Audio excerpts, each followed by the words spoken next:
Hello! It has probably been a minute since you've seen us in your feed. Thank you for clicking on this video. It is not clickbait. We are selling the van, but we wanted to, just catch you guys up on what we've been up to and kind of what led us to this decision. We are not in the van right now. We are in our house. We bought a house. Yeah, that's so weird to say.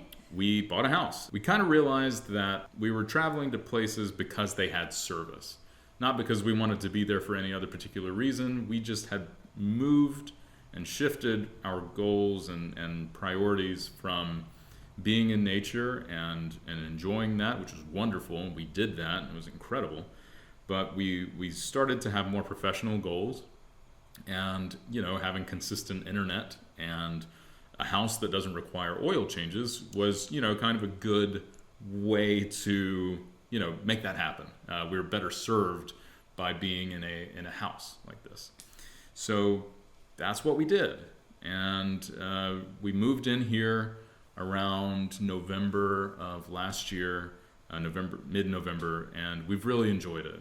We still are just behind the camera right now is our backyard, and it's still absolutely green and lush and natural, and that's we feel really fortunate to be where we are. So we feel like we haven't really given up the natural aspect of travel, which is something that we love so much. But we do feel like that our professional goals are going to be better served by being in a place like this. So, having gone from a bus to the van and now from the van to a house, our traveling days are certainly not over, although our full-time traveling days are probably finished. But we will continue to be traveling. We plan to kind of use this house as a home base for more international travel. And we also intend to build out an overlanding vehicle, so like a truck that will take us deeper into the backcountry when we go out west. If we go shoot in the desert or something, we can get to more places and more, difficult to reach spots. Even though the van's all-wheel drive, there's still, some places it just isn't a good idea to take it. And those are really rugged places that we might be able to get to in another vehicle built for that. So that's kind of where things sit right now. We have absolutely loved almost every part of living on the road. I think some of the best memories, some of our favorite memories, probably of our lives, some of which I'm sure that we made in the past 2-3 years. Yeah. It's been incredible. And you guys have been a large part of that. There have been some low times too. And certainly during those low times, knowing that people are rooting for you, that encouragement is coming, and that there are people that are actively rooting for you is a huge mental help. And you guys did that for us, and we truly appreciate it. By watching our videos, you, through ad revenue, helped pay for our lifestyle in some ways, and that's truly, truly appreciated. And so we want to thank you for that. Some of you guys have been here from the very first video, and that's just incredible. I can't believe that you could stand us for that long, but that's I don't know. That's a conversation for another time. But we truly do appreciate it, and we want to let you know too that we're not just going away entirely. We won't be making any more YouTube videos on YouTube. Rolling Vistas this is kind of where Rolling Vistas stops, but we're still going to be active and online and producing content in our own individual ways for our own individual businesses. And so there's going to be some links in the description that will take you to those spots. Tiffany is absolutely on a tear on her children's book illustration and doing some really amazing things. I'm making some new work and that I'm really excited about. And so if you're interested in following up and continuing to see what we're up to, that's where you can do it. We're active on Instagram, and shockingly, we're becoming more and more active on Twitter, of all things. All of this to say, thank you again for an incredible ride, literal ride. And for those of you that are interested in the van, the following video is essentially a rehash of the tour video that we made 6 or 7 months ago. And largely everything is the same. We've replaced a few things, but largely everything is the same as it is now as it was in the tour video. So I'm going to run that now, and if you have questions, there's going to be links in the description where you can go and find more information about the specifics, features, things like that. But we are excited to move yet again from, you know, bus to van, van to house / truck, like, I don't know, whatever you call that. We're excited for it. So anyway, thank you again for everything. We hope to see you down the road. So thank you again. You guys be well. Bye. Bye. Our van, Vansel Adams, is a 2020 Ford Transit. We took delivery in April of 2020 and converted it during quarantine while staying at an Airbnb in North Carolina. The van has much of the same interior aesthetics as our Schoolie, but with more modern capabilities. Under the hood, Vansel is fitted with a 3.5-liter twin-turbo V6 Ecoboost, which produces around 300 horsepower and 400 pound-feet of torque, comfortably sending our 8,000-pound home over mountain passes and averages roughly 15 miles a gallon. Our design philosophy for the interior centered around simplicity and efficient use of space. We love the cabin aesthetic, so we chose to surround the interior in lightweight tongue-and-groove cedar boards. We love the warmth they provide and enjoy looking at the texture and knots. Our floors are waterproof vinyl, purchased secondhand, and they're great for spills, which we have our fair share of. Our countertops are made from reclaimed wood from a barn that's been in my family for generations. Cabinets are built from plywood and have a burlap front repurposed from used coffee bean sacks. We've adorned the interior with postcard prints by Ansel Adams, the van's punny namesake, as well as our own instant prints. Tiffany framed this fully intact snakeskin we found during the build.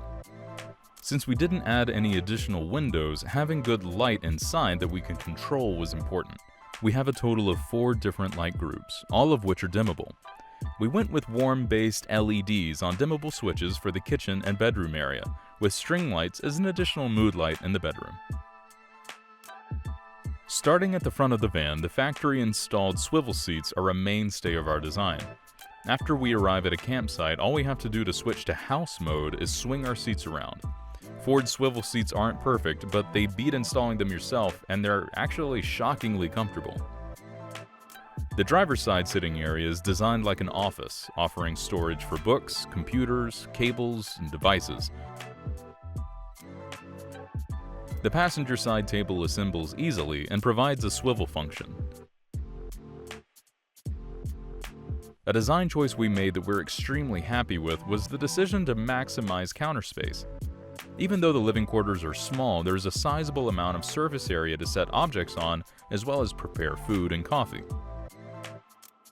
Storage inset in the walls takes advantage of the van's natural curve and holds spices, journals, and other small items. Overhead cabinets contain dry goods and wine, while our lower drawers house our utensils, supplements, and cooking supplies, including our induction cooktop, which serves as our primary cooking method.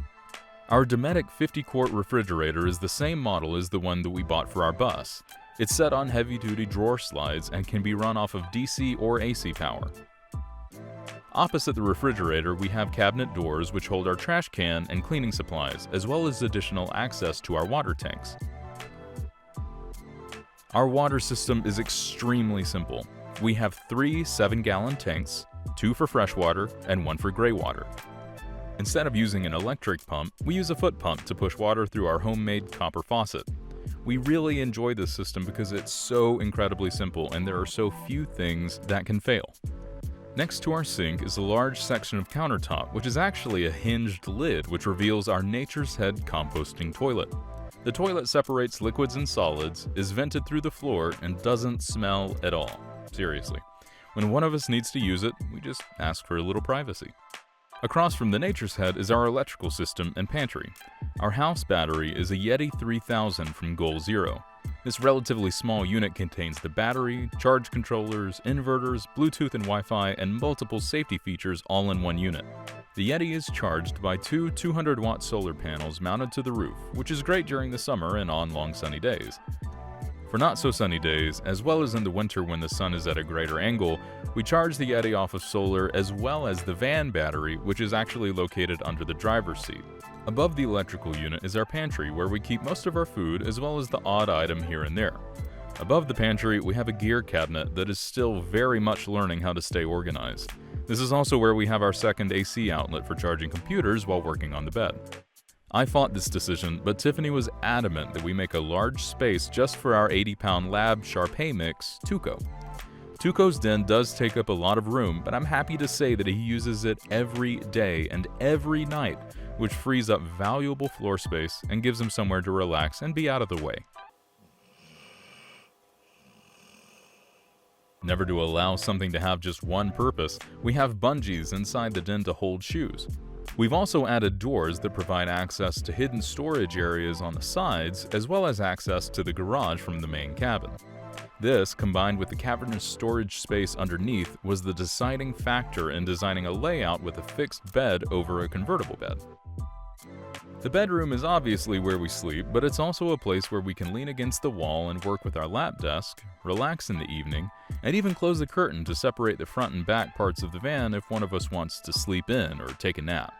We have multiple storage solutions next to the bed for clothes, blankets, jackets, and that kind of thing. For cooling and circulation, we use 2 deluxe max fans to move air in the van, one above the bed and one in the kitchen area. One fan can pull air in, while another can pull air out for excellent circulation. As far as heating is concerned, we've purchased a Webasto gasoline heater, but as of right now it's not yet been installed. We're in the middle of our first winter in the van, but since we're snowbirding we haven't needed a dedicated heater yet. Our scattergun approach to insulation, including Rockwool, Thinsulate, Styrofoam, and Reflectix, combined with our insulated window covers from Adventure Van Co., all keep heat in surprisingly well. At the back of the van is our garage space, where we keep camping equipment, backpacks, tools, tubs, a Pelican case, and other utility items. Originally, this sliding drawer was meant for 2 mountain bikes. We realized that we rarely use them, so we got rid of them and used the space for the large storage tubs and our 1615 Pelican case, which we feel like is a much more efficient use of the space for our needs. You might have noticed we don't have a built-in shower. We do, however, have a rinse kit, which is a portable shower unit complete with a heating element that is powered via cigarette lighter. We've been living in the van for the better part of 8 months, but even so, the build isn't done. We're constantly adding, subtracting, and refining our home. It's far from perfect, but it absolutely works for us, and we love it.